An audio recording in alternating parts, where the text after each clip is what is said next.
David, it's just a quick hit on a Tuesday afternoon, and we actually I got a lot to say today. So, couple of things brewing and happening. For a minute, New Jersey, I just want to say, a couple of years ago, I don't even know what year it was. I think it was 2022. Anyone else good with years? I have a friend. Or actually, I have friends, shockingly, who can say like, "Oh no, that song is like from 1993, not from 1994, or that song's from 2000." I don't know how people know this, or they're like, "No, that was Grey's Anatomy season 7, not season 8." I'm like, "What?" I don't remember anything. Okay, I don't know. Anyway, we had Juicy Joe on our podcast, I believe in 2022, and everyone has been saying, you need him back, you need him back, you need him back. So, a couple of things to say here today. First of all, we did sit down again with Juicy Joe right before the RHONJ or before the RHONJ pause was announced. So, we kind of probably should release that episode. We talk about a lot of stuff. And since then, which that episode is not even released, which it has to be, we have sat down with Juicy Joe again. So I have a lot of Juicy Joe coming up, believe it or not. But I want to share a little clip here today because I did this on Instagram. Someone accused me of working for Juicy Joe and having this be like a paid ad, which I don't know where people get ideas. But Juicy Joe has a fight this Saturday, February 8th. In the Bahamas, anyone that is in the Bahamas can purchase tickets. Everyone is going down. Melania is already there. Gia is on her way down, and Adriana is going down. One of the four daughters is not going because of school. So maybe Adriana is not going down. But Melania is already there. Gia's there. You can purchase tickets. And if you do not want to purchase tickets or you're not going to be in the Bahamas, I mean, that's, I think, a lot of us, you can stream it on Triller TV. So I'm going to share a little piece of this chat with Juicy Joe about the fight at the end of this mini quick hit, that we're sharing here today. And just note that I have to release my four new chats with Juicy Joe. I have four different chats here. One right before the pause, or two right before the pause, and two very recent. So let's just share a little update with Juicy at the end of this, and let's highlight this fight, which is this Saturday, February 8th. He is stepping in the ring against Ohani Noah, Jennifer Lopez's ex-husband. We'll share that at the end. Cue a few quick things. So I guess maybe for a quick hit, this will be like a little bit of a longer episode. A few things that are, I mean, the most interesting thing to me recently is, well, first of all, have you guys been seeing Lisa Rinna? I mean, I'm sorry. I know you guys hate her, but it's just so. I love people who reinvent themselves. I really do. I mean, she's in New York. She was just in Paris at Fashion Week. Do you see these?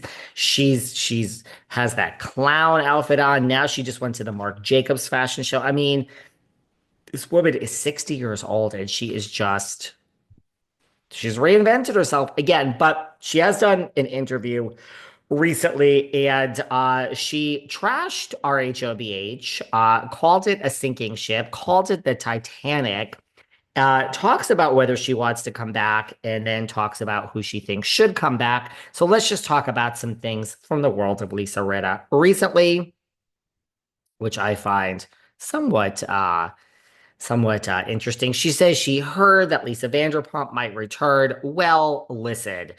That rumor was out there that Andy was courting Lisa Vanderpump. Andy has gone on to say, I don't know where this where this whole thing came from, but that is absolutely not the case. And we are not courting Lisa Rinna to come. I mean, we are not courting Lisa Vanderpump to come back. Here's the thing about Andy Cohen.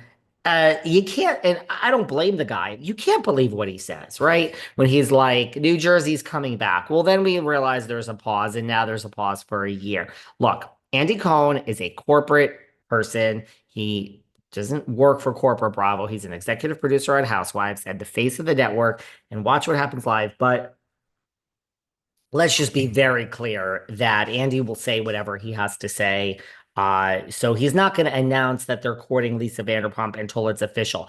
Do I think they're courting Lisa Vanderpump? I personally do not. So I do believe Andy in this case when he says, I don't know where that came from and we're not courting her. But the thing is, let's not believe it because a corporate figurehead will say anything they have to for the benefit of the corporation. So Rinna is saying, "Oh, I heard Lisa Vanderpump might return." Obviously, we all heard that, even though Andy has denounced it. I get where you're coming from, Rinna. Then she goes, "So, I mean, that's fine, right? We all heard that." Then she goes on to say, they're always looking to save the show. They know it's the Titanic. I'm just going to say it. And we all know it's the fucking Titanic. Now, look, y'all know I love Lisa Rinna, but do we know that? I mean, is that really a thing? I mean, New Jersey had decent ratings, but now it's on pause because Melissa and Teresa don't speak. That could be the Titanic. Vanderpump Rules seasons, 8 and 9 before Scandival. And now you could say is the Titanic because we don't know what's happening. The Real Housewives of Atlanta, which took a year and a half to reboot, you could say that's the Titanic. It might be great. The trailer, we will talk about the trailer. And I have mixed feelings about the trailer, and I'm, cautiously optimistic. Roni, we have to get rid of Bryn and probably Uba and probably Rebecca Minkoff. Those three. Who else? I don't know. They're probably, I mean, you could get rid of Raquel. I think the whole thing should go forward with Cy, Jenna, Aaron, and Jessel. That's not really who I want to stay. I just think that's probably who will stay. Roni's the Titanic. We have no idea what's going on. So we have the Titanic here. We have it.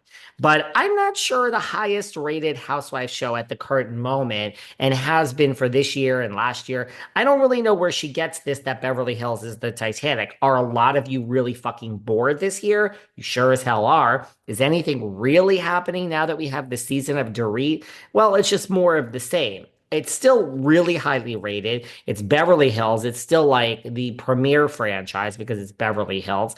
But I don't know. I think it's a big step. I don't know where Rita got this, but she calls it the Titanic. She trashes the show. She says we all know it's the Titanic. Then she says, and so I would imagine they are courting the shit out of Vanderpump right now. Because like who else? They know I'm not going back. I agree with her there. If you want to make a huge splash from the past, I think the two names I think of are Lisa Rinna or Lisa Vanderpump. She says she's not going back. They're not going to pay her $5 million, so she's not going back. She would need a shitload of money, but she would go back if the money were right. I mean, we would all have a price. We all would, do something for the right amount of money. She says, I'd be interested to see if she actually does it. And then she says, my guess is she will. I don't know. I need to respectfully disagree with Lisa Rinna here. I mean, here's the thing. The older you get, with having money, the less likely you are to do things. I mean, you're still willing to do anything and everyone has a price. But I mean, Vanderpump is not a spring chicken, and that's no shade because I mean, but I don't really think Lisa Vanderpump needs the money. Let's face it. She has Vanderpump Rules. She has Vanderpump Villa. She has the Valley, which she's an executive producer, which in her contract with Bravo says anything that spins off of Vanderpump